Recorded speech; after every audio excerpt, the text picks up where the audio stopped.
नमस्कार, बहुत स्वागत है आपका न्यूज़ 18 पर। मैं हूं आपके साथ अंशिका पाठक।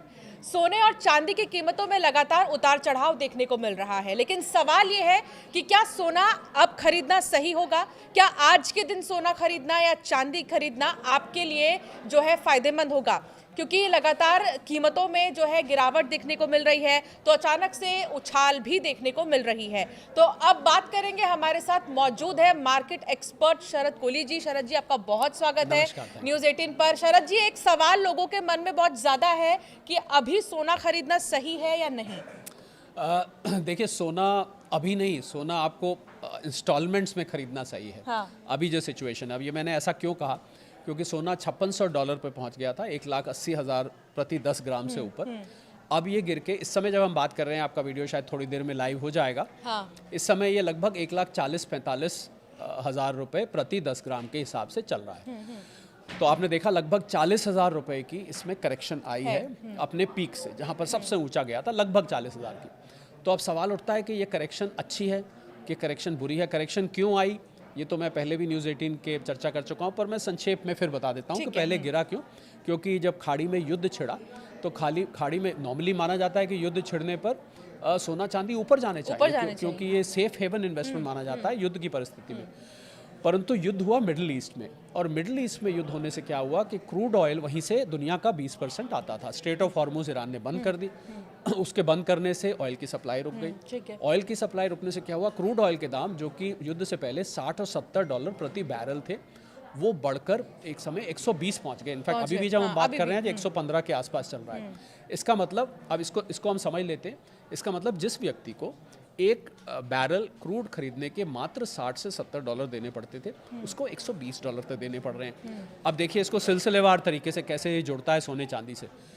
जैसे ही उसको ज़्यादा डॉलर देने पड़े, तो डॉलर की डिमांड बढ़ गई। नॉर्मली क्या होता है अंशिका, कि जो देश युद्ध में जाता है, हाँ, उस देश की अर्थव्यवस्था कमज़ोर होनी चाहिए और उस देश की करेंसी भी कमज़ोर होती है। पर क्योंकि बदकिस्मती से, मैं बदकिस्मती शब्द इस्तेमाल इसलिए कर रहा हूँ, हाँ, कि 60 से 70% दुनिया का क्रूड US डॉलर में ट्रेड किया जाता है।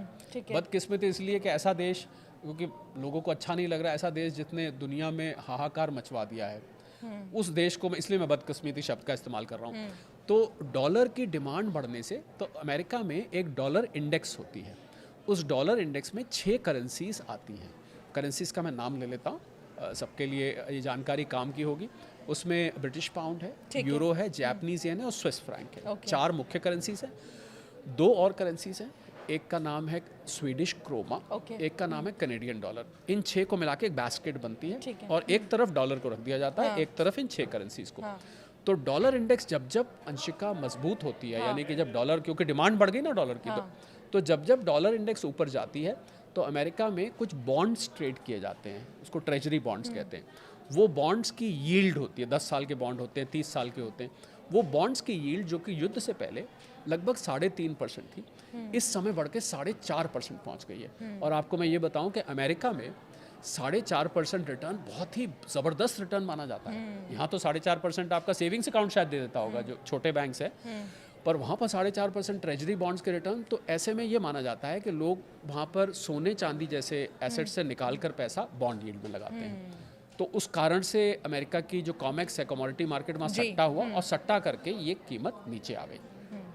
अब सवाल ये है कि यहाँ से क्या करना चाहिए। ज़्यादा बड़ा सवाल तो ये, मुझे लगता है कि जो लंबे वक्त के निवेशक हैं, उनके लिए एक सुनहरा अवसर है। गोल्ड के लिए गोल्डन अपॉर्चुनिटी है। पर उसमें 2 चीज़ों का आपने ध्यान रखना है। हालांकि मैं ये सलाह देना चाहूँगा अंशिका, आपकी इजाज़त से, कि निवेश की सलाह आपको अपने सेबी रजिस्टर्ड फाइनेंशियल एडवाइज़र से लेनी चाहिए। मैं जो अंशिका से बात कर रहा हूँ, वो हम एक एनालिसिस कर रहे हैं। बिल्कुल। तो इसलिए थोड़ा थोड़ा कर लगाएं। अगर मैं होता तो क्या करता, थोड़ा थोड़ा कर जब जब करेक्शन आए आप लेते जाइए। एक तो ये याद रखना है कि एक साथ नहीं लगाना है। ज़्यादातर लोग ये गलती करते हैं, सेविंग्स में पड़े पैसे उठा के चले। और अभी भी यही हुआ शरद जी, आप यकीन नहीं मानेंगे। मैं गई थी लाजपत नगर, सबसे ज़्यादा वहाँ पर गोल्ड के जो शॉप्स हैं, मैंने देखा कि कुछ दिनों पहले जब थोड़े से रेट कम हुए थे, 1,37,38,000 पर आए थे सोने के भाव, भीड़ लग गई थी मार्केट में। तो कई सारे जो इन्वेस्टर्स हैं जो ये सोचते हैं कि हम अपने पैसे को गुड सेविंग के तौर पर, ठीक है सोना इज गुड सेविंग्स ऑल्सो, लेकिन एक बल्क में खरीद लेना जी। जैसा कि आप बोल रहे हैं वो गलती नहीं करनी है। क्योंकि एक्चुअली बल्क में इसलिए लेते हैं कि जो साइकोलॉजी वो ये कहती है भाई पैसा रखा लगा दो। हाँ। क्योंकि बार बार लेने में मेहनत ज़रूर लगती है। मेहनत तो है ना बार बार लेने में। देखिए एक इन्वेस्टमेंट की दुनिया में कहावत होती है, हाँ। If you want your money to work for you तो you should work for your money first. यानी अगर आप चाहते हैं आपका पैसा आपके लिए काम करे तो पहले आपको अपने पैसे के लिए थोड़ा काम करना पड़ेगा। तो ये काम हो गया ना कि आपको जब जब आए बड़ी पेनफुल, आपने कहा आप लाजपत नगर गए, अब आप लगाइए मैं आपको कहूँ कि आप 10 बार लाजपत नगर जाइए तो आप कहेंगे ये तो बड़ा पेनफुल प्रोसेस है भाई, इतना समय भी नहीं होता। परंतु इन्वेस्टमेंट में ऐसा करना पड़ता है। तो पहला एक साथ नहीं लगाना है, दूसरा लंबे वक्त के लिए लगाना है। होता क्या अंशिका कि लोग आते हैं निवेशक बनकर और ट्रेडर बन के चले जाते हैं। यानी कि लिया था 5 साल के लिए, सोच के लिया था चलो भाई अब 5 साल पैसा इसमें लगा देंगे, और जैसे ही थोड़ी बहुत कीमत ऊपर नीचे होती है, नीचे गई तो हड़बड़ाहट में बेच दिया, ऊपर हुई तो थोड़ा सा मुनाफा लेके बेच दिया। तो 2 बातों का ध्यान रखना है, लंबे वक्त के लिए लेना है और थोड़ा थोड़ा करके लेना है। और मैं आपको बता रहा हूँ कि अगर आप इसको 2 से 5 साल तक लेके रखेंगे आपको बहुत अच्छा क्योंकि रिटर्न देगा, क्योंकि ये एक शॉर्ट टर्म इवेंट है, एक असाधारण परिस्थिति है, असाधारण घटना घट रही है।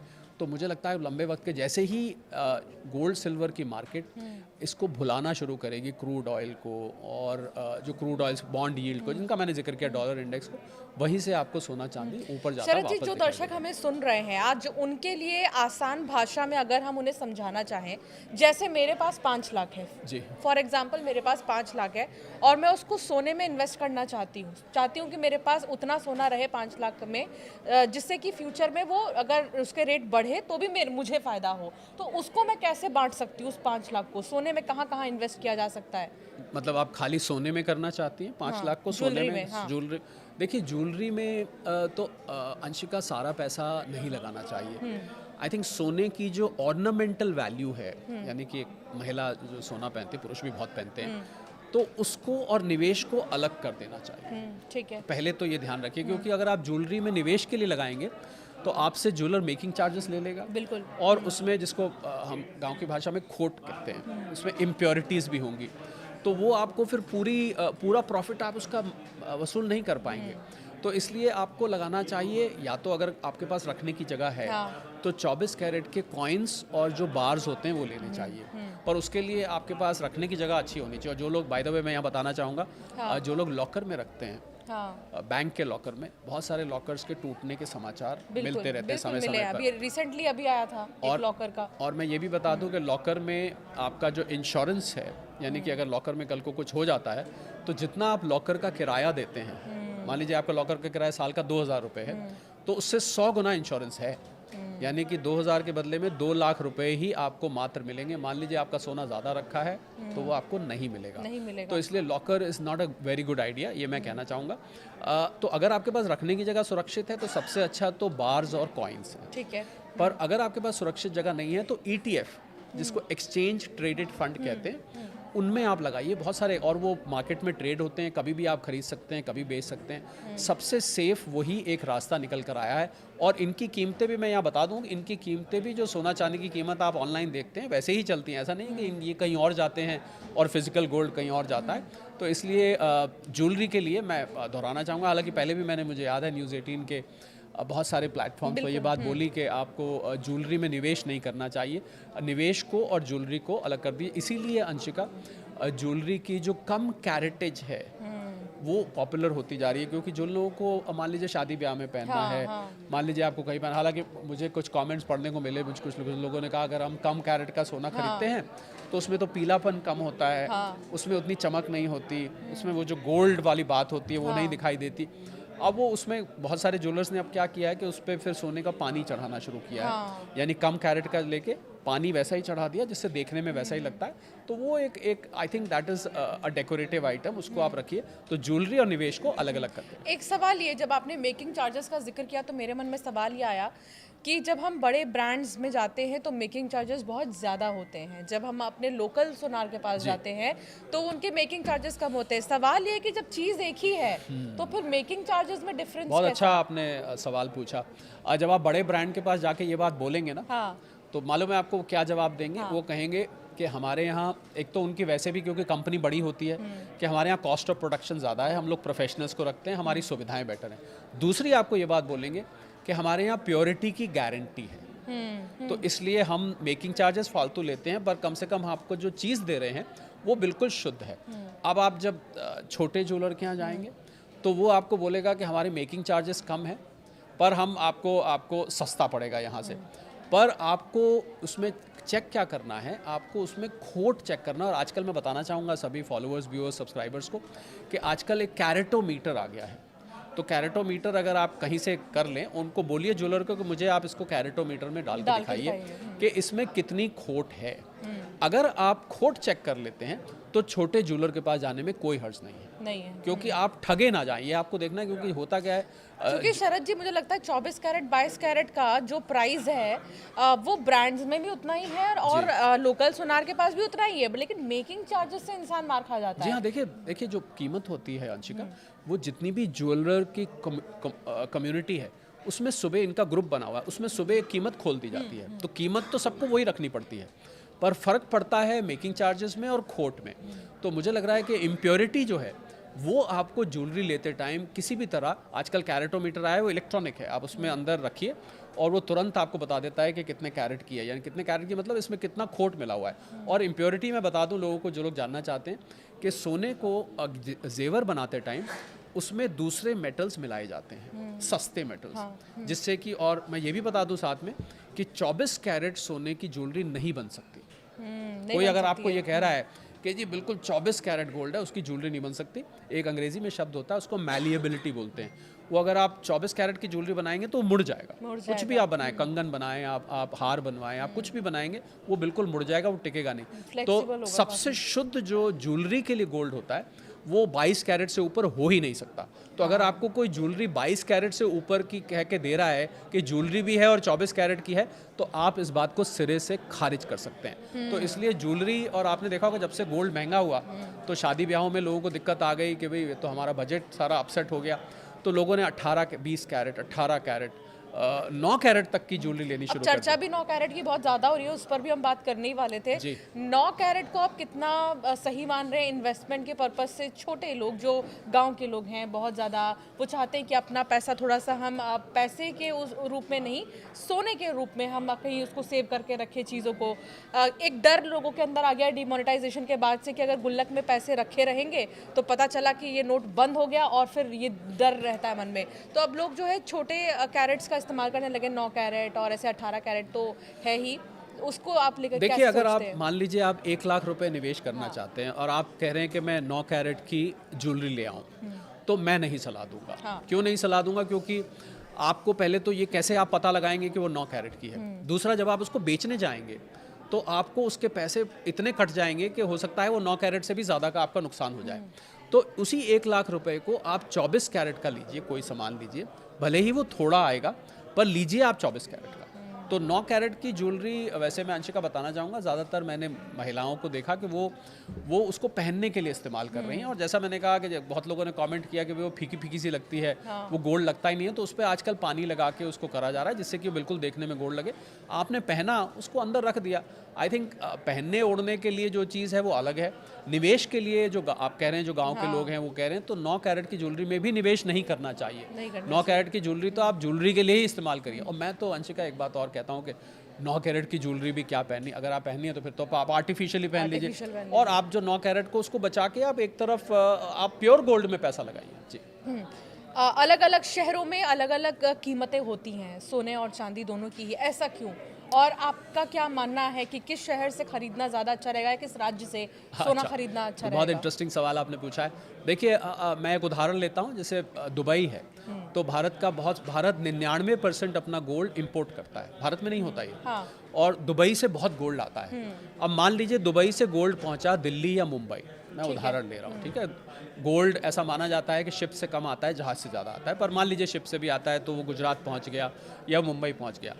अब चेन्नई में भी गोल्ड चाहिए, केरला में भी गोल्ड चाहिए, आंध्रा में भी गोल्ड चाहिए, कर्नाटका में भी गोल्ड चाहिए।